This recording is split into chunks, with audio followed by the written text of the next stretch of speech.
Alright,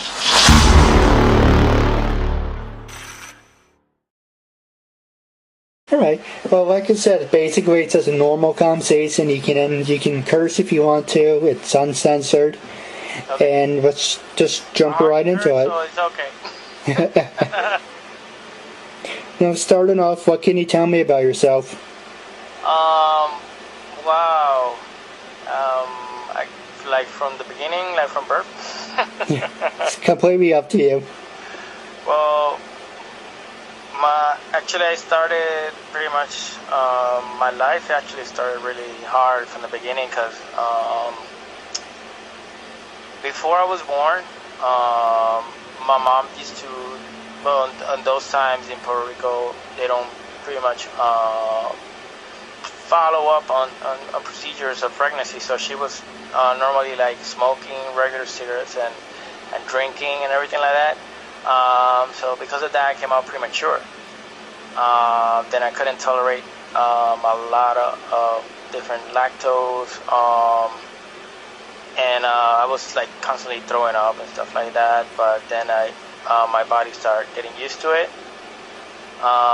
Then from there, I started having, I guess, like heart issues throughout my life, but it never affected me. Like I didn't have a sickness or anything like that. It was just sometimes I would get dizzy, maybe sometimes I fainted and stuff like that, but it didn't stop me like to do sports and do other stuff. Actually, it improved my willing to do stuff better, you know. And that made me very, very successful in a lot of sports, and it gave me a better attitude in life, actually, for that matter. After, I guess, by the time I was 21, I became like very, very interested in the music. Then I started doing music, producing music. By age 25, I already have my company set up. I used to manage other artists and managing myself as well as an artist, and producing track, managing, marketing, promoting, doing everything. Like I used to have 8 people under me for their career. That's how YC Entertainment was created. Then a couple years ago, probably like 6 years ago, people want me to be involved in the acting. Then I started doing a lot of acting on TV, and that I got involved me to do TV shows. Even I came out on different movies on the big market. Like I worked in a movie all about the Benjamins with Ice Cube. I worked on another movie called Big Trouble with Tim Allen. And finally this year I produced one of the tracks for a movie also called In the Blood, with Gina Carano as the main actress. And it's been a lot of struggles up and down, but I'm very, very happy, very pleased that that what I have, it didn't physically pull me back, but it did help me to improve myself, to value myself, and to value other people, and be a humble person, and maintain that humbleness in whatever I do, and doesn't affect me whatsoever in my career. Actually, what it do is help me through my career. All right. Well, how did you start your own company? How I started was first as a joke, actually. I used to have a song that I used to say, "Explode like dynamite, that's right." And then people didn't know my name, but they remember the song, so they started calling me Dynamite because of the song. Then suddenly, I had a girlfriend that she didn't know how to write in English, so she misspelled dynamite. So instead of D-Y, she put D-A-I, N-A-M-I-T-E. I thought it was like pretty cool. And then since I was doing everything, I was rapping, I was producing, I was managing. People go like, "Whoa, you should do your own company." And I go like, "Oh yeah, that's right. I mean, I have too many people. I should be the boss of everybody and help them be successful." And then a couple of days later, I go like, yeah, I should actually do it. Then the week after, I really took it more serious. Went to my publishing company and said, look, I want to make my own publishing, and I want to do it things more serious. And that's when they told me you should incorporate it, how you want to call your company. And I really didn't know what to call my company. I didn't want to call it Dynamite Corporation. It's like too much. So I was thinking, I'm very, I guess, home. Like I miss home since I was born and raised in Puerto Rico. There was one criteria in Puerto Rico they have in sports is that whatever the town is known for, that's how they call the sports team. Doesn't matter if it's basketball team, baseball team, football team. Doesn't matter what it is. If they know what the town is for, they're gonna call that name from that town. And then my town is called Yauco, which Yauco is known as the town with the best coffee in Puerto Rico. So all the teams, baseball team, basketball teams, is called Yauco Cafeteros. Means the coffee, the coffee people from Yauco, right? And I go like, well, I'm into the music industry, production, and everything like that.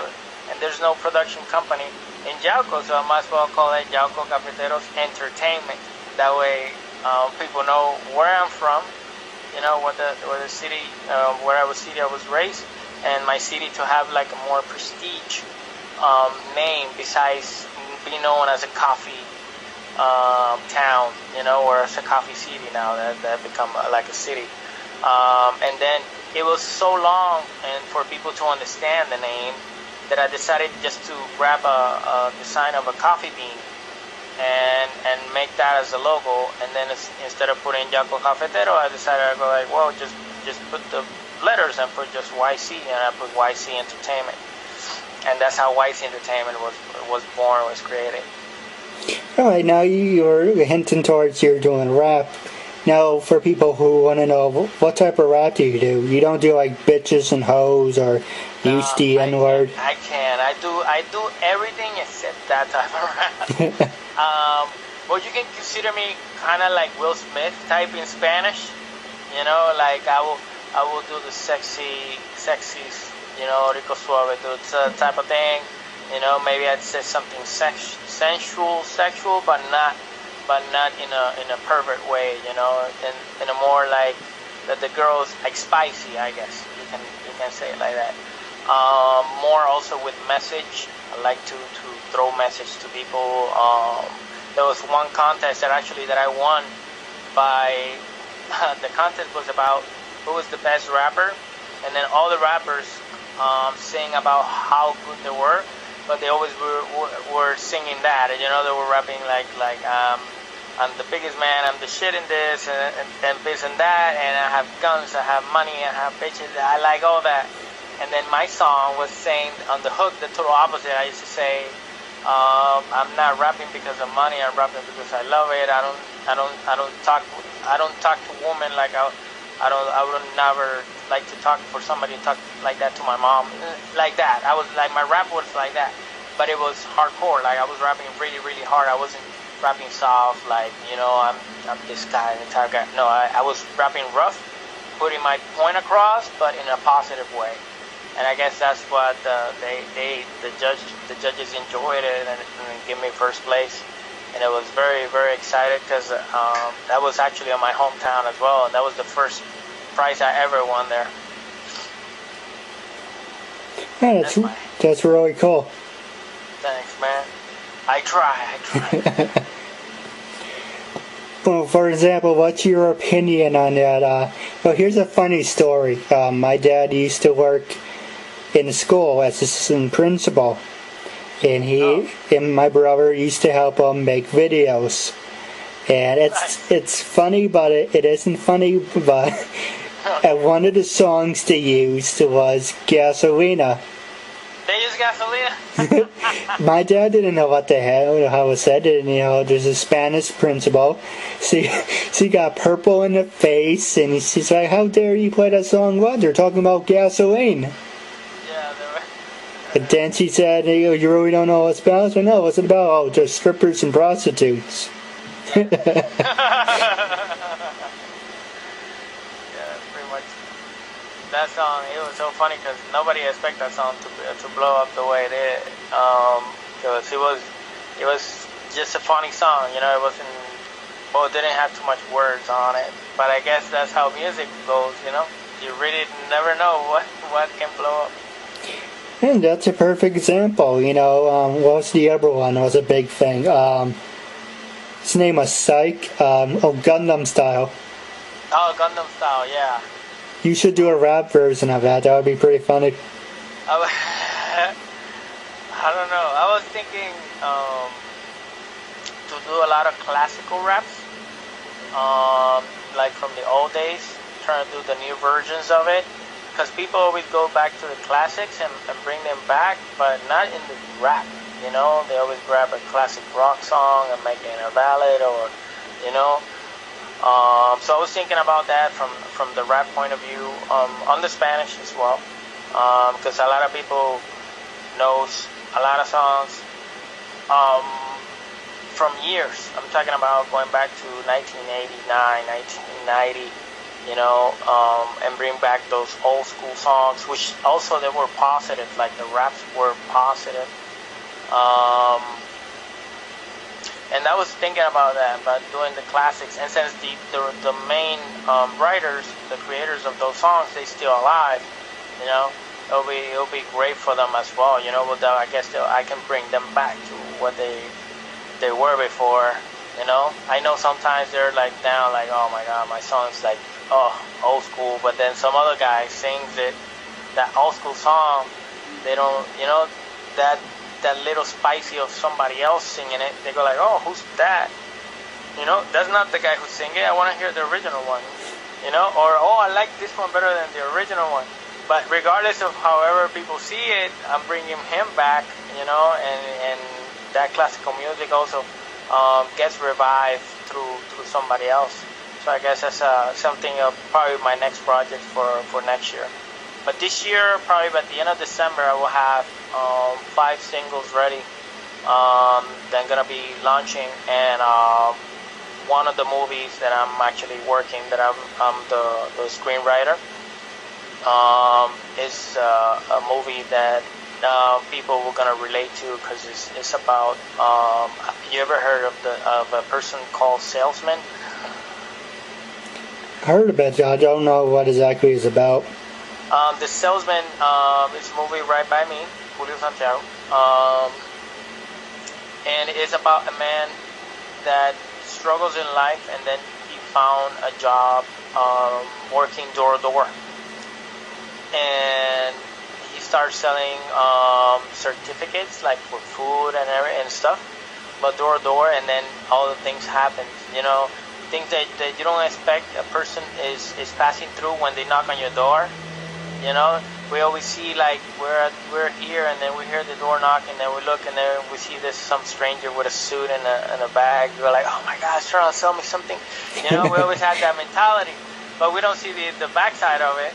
You know, and that's what I'm bringing. I'm bringing the scenes that you wouldn't imagine that actually happened, because it's based on true stories. Like people getting chased by dogs, getting bite by dogs, people getting open doors by strippers, people getting offers by gay people. Like, you see a girl talking with a lesbian, the lesbian go like, look, I'll buy it if you give me a kiss. You know, stuff that happens, that unexpected, you know. And to also bring people's memories, because there's so many people that have worked door to door, and it's part of their experience, you know.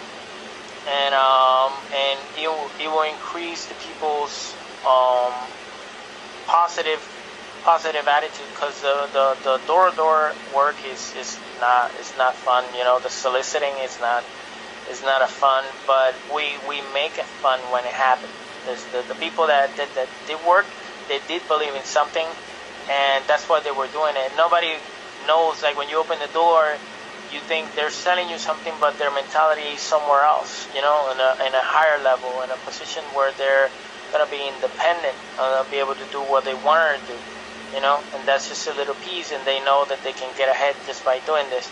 So it's just letting the things go and keep rolling. That's why you always see them smiling and say, "Hey, how you doing? Look, nothing serious. I want to hear just to, you know, show you like you want to sell your vacuum or insurance, you know, or food stamps or cookies, you know." But all that, I'm putting it together in this particular movie so people can actually value a little bit more of the people that actually work just soliciting, just working on the commission base, you know.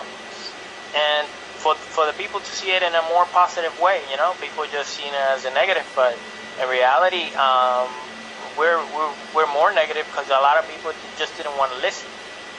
You know, and sometimes it's something so special that they actually use in a daily basis. One of my experiences was I used to sell pizza from Pizza Hut, you know, and it was free pizza. It was a buy one, get one free pizza. And the only thing they had to do was give $20 for the certificate, and the certificate automatically give you a large pizza value of $20. So you're really not spending any money, and you can get that pizza right away. As soon as you get the certificate, you call. They go, "I got a free pizza here," you know, and they get it, and the rest is buy one, get one free basics for a whole year for them to enjoy, you know. But sometimes the people, they just see a person, a stranger, they close the door, knock on the door in your face, you know, open the door with a gun. "What do you want?" You know, and that's how things roll. But it's gonna be a great movie. I know a lot of people gonna see it just because of memories, you know. Other people wanna look just for the curiosity of it, you know. What is it that people actually do door to door, and all the sacrifices that they go throughout the whole day. Because those persons that knock on people's houses, they just throw them there, man. Like they just put them in a spot. And they go like, "Okay, see you." They drop them like at 10 in the morning, and we'll see you at 8 at night. You know, and it's just these people walking all day. If they don't make any money, they don't have nothing to eat. Sometimes they buy like a Snickers for the whole day, working, and you see them with a smile, man. It's like it's an intense but great movie. It has everything. Has more comedy than everything. It's more of a comedy movie. But there's going to be some tears going on through the movie as well. Like people will cry when they see a couple scenes that they won't realize what they go through. So I'm very excited to start this project, and I know it's going to start a couple months from now. But once it started, then I'm going to start promoting it big time on InLink, because I'm looking forward to get a lot of investors for it, for sponsorship and as well. Because it's gonna be an independent movie, but I know the movie is gonna go large just based on the structure they have. I believe so much in this movie, man. It's not even funny. It's like it has so much, and it's based on true stories. All the stories behind are things that really happened. You know, there's nothing fake. Like, you know, somebody jump from a car and throw themselves to start selling stuff like ninjas. No, it's it's the actual truth. Yeah, I look forward to it. It sounds really good. But you mentioned a good point, you know, how you go door to door, especially in this day and age. And this is the next thing I'm going to ask you. I'm going to ask you a lot of hard-hitting subjects, if you don't mind. No, go ahead. And the first thing is a race. And before we get to the race thing is, I was saying, if people go door to door, back in the day, you know, the 60s, the 70s, the 80s, they were like, "Oh, hey, how's it going? What are you selling me? Or what can I do for you?" Now, you have all these screwed up, mentally disturbed movies, or you watch the news enough, and it makes you kind of crazy. Yeah, crazy. Mm-hmm. Do you think that the media and the whole stereotyping has a big thing to do with that? Because you're mentioning going door to door, just trying to introduce, not even introducing yourself. They would think, like, well, what he's up to, is he scouting the area? Do you think all that's all bullshit and just enough to make people crazy? The media helped. The media helped a lot on that marketing point.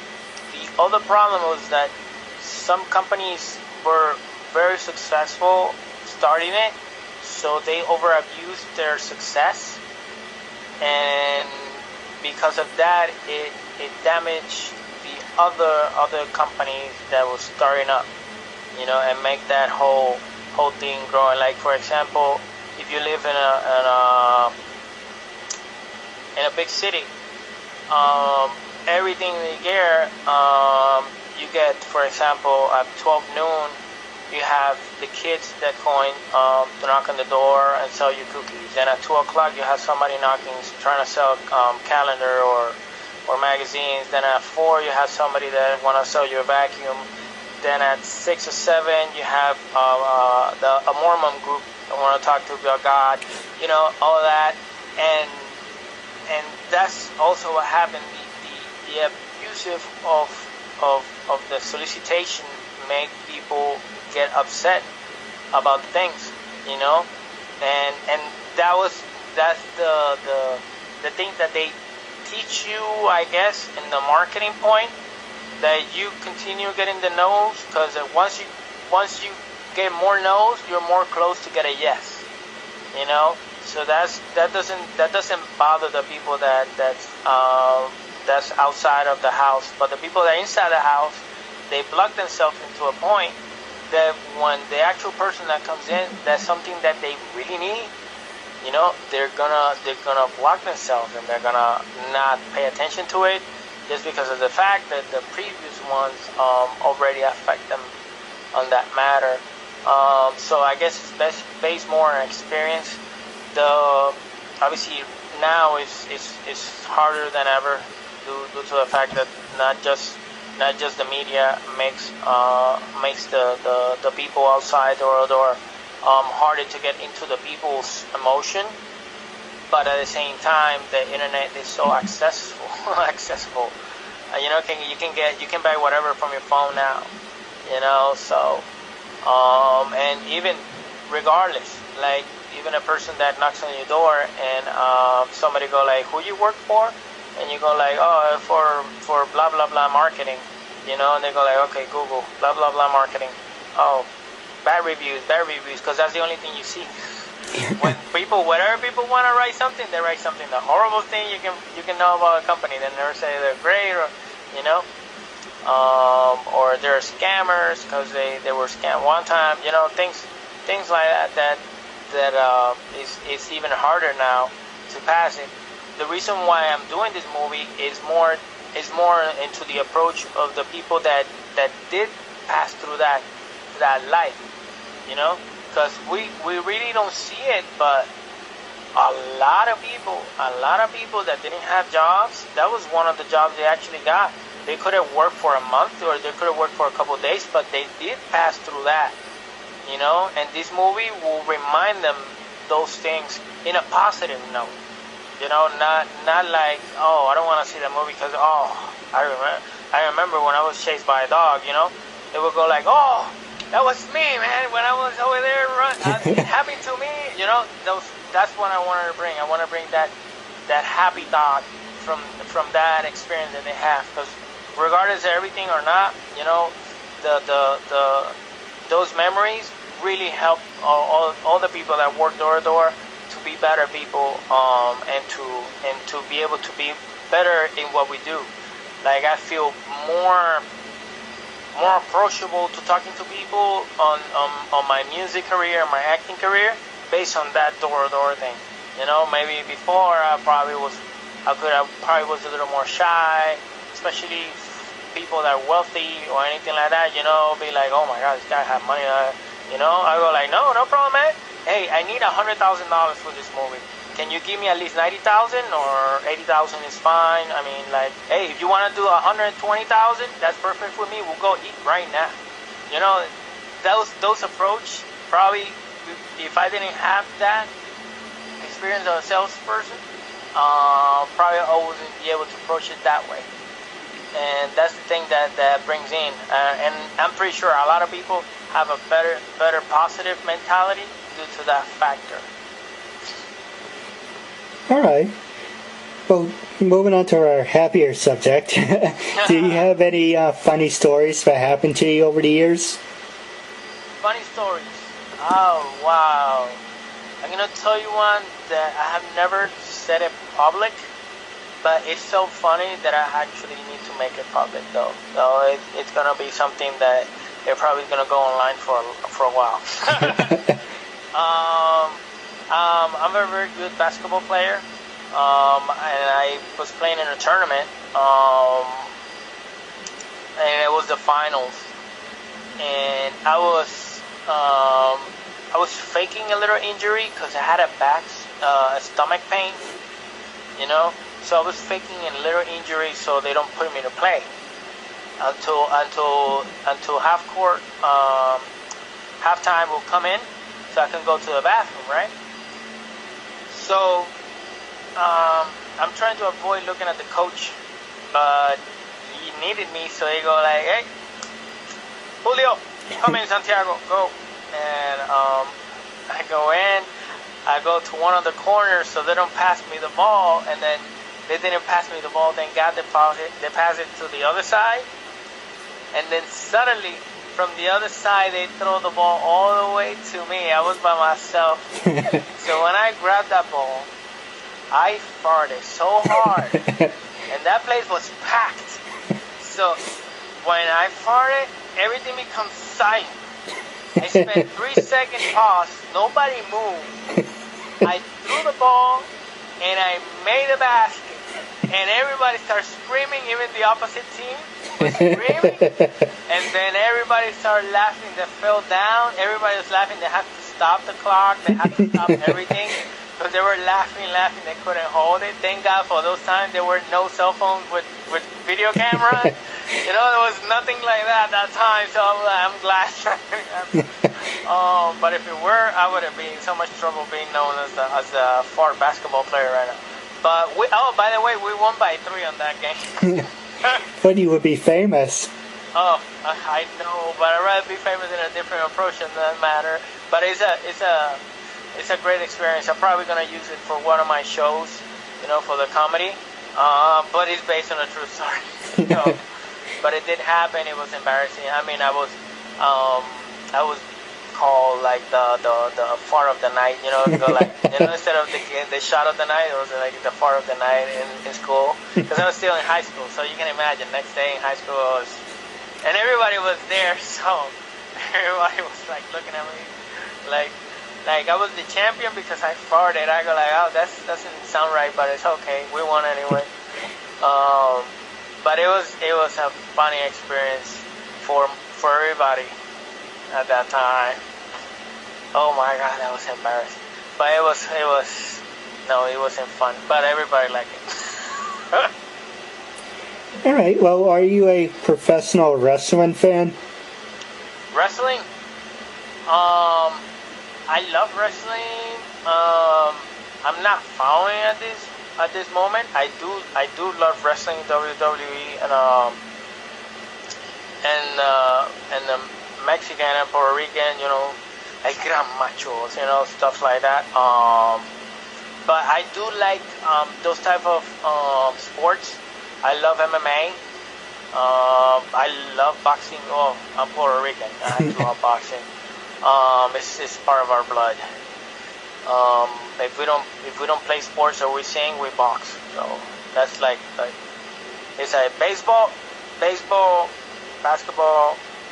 No, baseball, music, boxing, basketball, tennis, and so forth. But yeah, MMA. That's why I say Gina Carano. That was a MMA fighter. That she worked on that movie, In the Blood. But obviously, who doesn't know The Rock or Hulk Hogan? Going back to the days, you know, that's the only thing you like. And all those. What about Triple H? You know, I miss really much when he passed away. I don't know if people remember him, like the tornado, the Texas tornado. Eric Von Erich. Yes, that was a man that I saw one time, and I went nuts with that wrestler, you know. And when I found out he was family from the Ultimate Warrior, you know, like all those things, because they don't tell you in Puerto Rico that, you know, that you just find out. And at that time, internet wasn't available, you know. And that guy was amazing. I really like following his steps. But somebody that really inspired me in my life itself is Bruce Lee. He actually got me involved in a lot of my philosophy. Is his philosophy, and I follow a lot through his steps actually. Because he's an actor. He's a great dancer. It was and he did martial arts, so I'm doing all that as well. That's what actually doing another movie called The Immigrant Fighter, which is gonna be another movie that I'm gonna be setting up as well in the later future. Exclusive right here with Keith Andrews. Well, you didn't mention UFC. I'm not really a big UFC fan. I call it human cockfighting. Well, you know, the funny part is that when I did the training, they do enjoy grabbing themselves. You know, not in the private parts, but they do like when they grab you, you know, they do grab it, like not for you to receive pain, but like, okay, try to get out, you know, like that type of mentality, you know. And I go like, really, man, my elbow is on your balls. I really don't want to be in this position right now. But the factor is that since it's a very almost free fighting techniques, pretty much, you know, there's certain rules that the people have to follow, but it's more freedom than boxing in a lot of ways, you know, because you can use your elbows and your knees, you know. I guess I saw it coming since blood sports, you know, with Van Damme's. So I saw it like a long time ago, thinking like, why is it in the movie okay, but in reality it's illegal, you know? You know, why it took them so long to make it happen. I guess the blood was a factor, but I go like, but boxing, they've been bleeding since 1940 something, maybe earlier times, you know, and it was even worse. They used to fight 15, 20 rounds, you know. They were like, you know, like, I can't breathe. No. Make him bleed on the nose, you know, until he fight, you know. No, perfect example. You know, you look at the 80s, you look at the early 90s. There was blood. You know, Hulk Hogan used to bleed. Randy Savage used to bleed. Who was it? Stone Cold Steve Austin used. Yeah. And Eddie Guerrero, he used to bleed, and it was fine. You know, it's wink wink PG, and it was PG back then. And all of a sudden, if you watch it now, oh, John Cena's bleeding, turn to gray. Turn to gray. And it's like, wait, what is this shit? It was okay for the 80s, but they make it more PG now. But now we have even uglier fights in different tournaments. I really don't know why they make it like that though. Well, I did come up with a good idea if you want to hear it. Go ahead. You know, we have wrestling, we have boxing and everything. You a fan of Dragon Ball Z? Oh man, if I show you my Goku Super Saiyan Level 4 card animated, you will probably think I am not a fan. But yeah, actually, the UltraCon just passed here just 2 months ago, not even a month and a half ago, and I was dressed as Go-Man. You know what Go-Man is? It's a fusion of Goku with Superman. You know, when they do the fusion. Heard of it. Yeah, nobody thought about that. Everybody's going like, oh, Superman. Goku versus Superman. I go like, what? Man, do Go-Man. Goku and Superman fusion. You make Superman shirt here with the Goku's pants, and the blonde hair up with the red eye. Who's gonna stop that? That's a god, that's an actual Super Saiyan god right there. A real Super Saiyan god. Well, yeah, it's funny you said mention Super Saiyan God. Did he ever get to see the new movie coming out? Oh, yes. I saw it. And I had the most horrible experience ever in a movie theater watching my favorite cartoon. Oh, my God, man. They was supposed to start at 7. And they started at 8. When they started the movie, there was no sound. So everybody was flipping out because they were talking, and we're like, put it back, put it back, put it back. We don't know what they say, put it back. Especially they're not even talking. They're like, like this. So we don't even know what they're saying. So they finally put it back. It started all over. The sound started okay. We're watching the movie. Then the unexpected 7 minutes. Exactly 7 minutes before the ending, the volume went off again.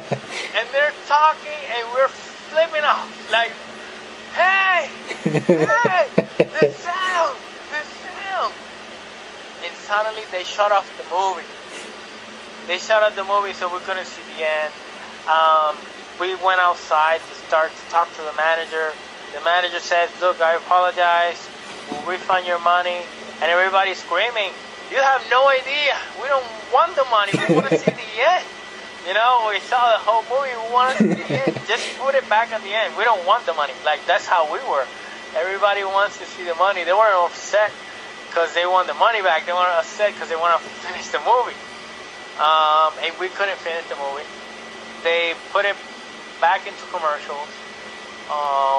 And everybody decided, whatever, we're just gonna let it pass, so I had to contact my cousin that watched it in Japanese, with subtitles, and I go like, hey, just send me that one with subtitles, because I want to see the last 7 minutes, because it was so much pain. He was laughing, oh my God, he was like, what?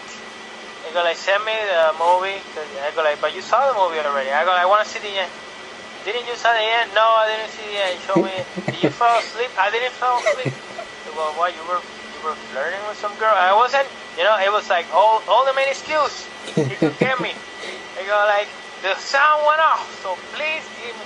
And then he finally gave me. I saw the end finally. But that was my experience for that movie. Horrible, I almost got out in tears because I couldn't see the end. But I loved the storyline. Very good jokes. I mean, they were. I love the fact that the jokes for the people that actually knew the series. Because if you were just watching the movie just to watch it, a lot of jokes you would have missed. So I was like pleased for that they throw jokes that I was laughing. And the people next to me were laughing because they go like, oh yeah, because of Krillin. Yeah, I remember that. But it was that factor that I had such a horrible experience, man. Beginning and the end of the movie. Well, when you saw it, was it the Japanese version or the American version? No, the American.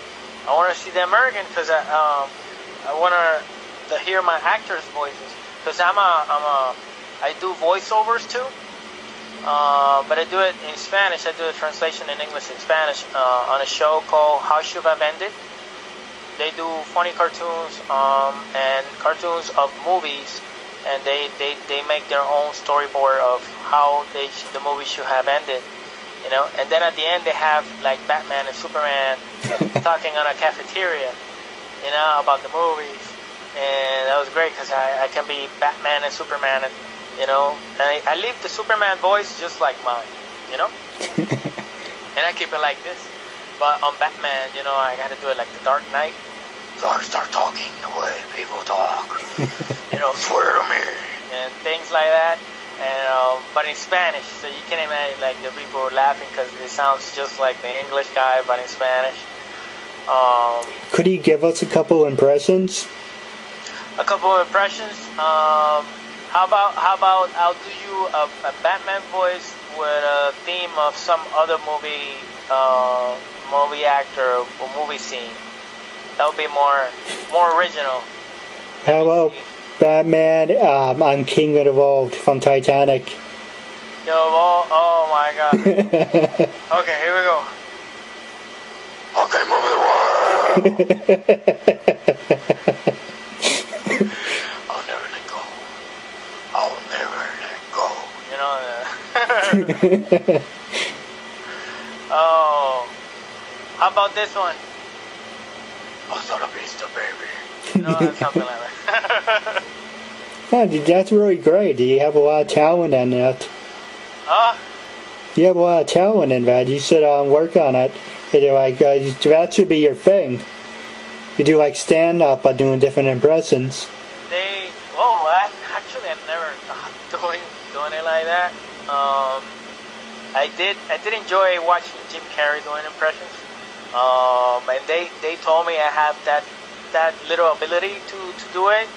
I just never really embraced it and make it. So now you're giving me like more horrible ideas to do. You know, so maybe I'll do some stand-up things like that. Hey, that's not bad. I'll give you credits. I know. I'll give you credits. It was Keith, Andrew.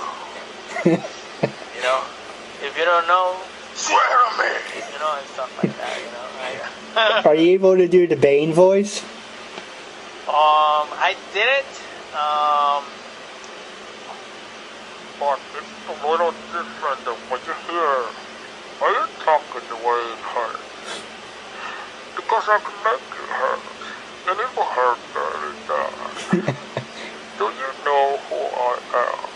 You know, stuff like that. Do you see those cars? You know, my dad was a drinker. You know? Just a little bit drinker. I try. Yeah, it's really good. Well, wrapping up, do you have anything you want to say to your fans and listeners out there?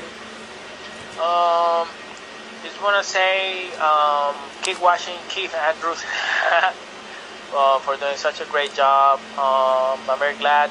I'm just starting a new show called Picadera Latina, which probably 90% not going to understand what I just said. But there's a lot of visuals. That's comedy. Visuals of comedy. I don't know if they even ask and maybe put subtitles on the bottom, you know, so that people understand the jokes and stuff like that. Haven't think about going into the English market for comedy yet. I guess because there's a lot of growth in the Spanish market on the comedy, and there's no really big comedians in the Spanish that cross to the English market. You know a lot of Latin. They're great on the English market. You know, Gabriel Iglesias, George Lopez, but it's not that they started in Spanish and then they went to English. You know, they started in the English, in the American side. You know, and that's what I would like to do. I would like to make the Spanish known. You know, and make my name on myself in the Spanish, and then from there go to the English market, the American market, and take it by storm so that people can start know who Dynamite is.